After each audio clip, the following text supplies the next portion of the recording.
إلى السكر سيتي في جوهانسبرغ بجنوب افريقيا. مباراة المغرب منتخب البافانا في المجموعة 11، صدارة مغربية 6 نقاط، جنوب افريقيا 4 نقاط، ليبيريا نعم في المركز الثالث نقطة وحيدة، زيمبابوي اللي كان المفروض أنه يخوض المنافسات تم إقصاؤه رسميا قبل بداية المسار من طرف الاتحاد الإفريقي لكرة القدم، وبالتالي المنافسة كانت فيها دون الأيام القادمة. منتخب البافانا دائما في خط هجوم جنوب افريقيا. منير المحمدي،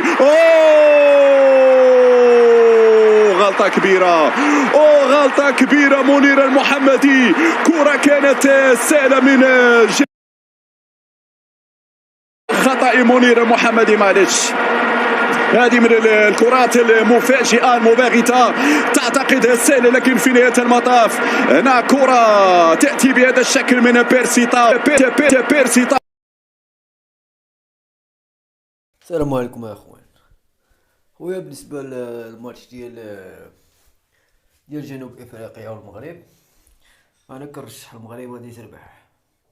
نلعبوا المغرب، نلعبوها 500 درهم، نلعبوها دوس طويله، وغادي نلعبوها سيدي. غنمشيو دابا سكور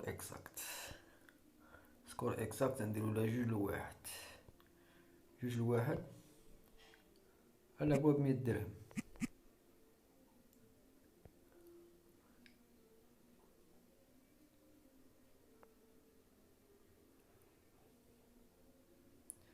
نتوما كيما شفتو معانا، هنا قلنا دوس وهنا 2-1.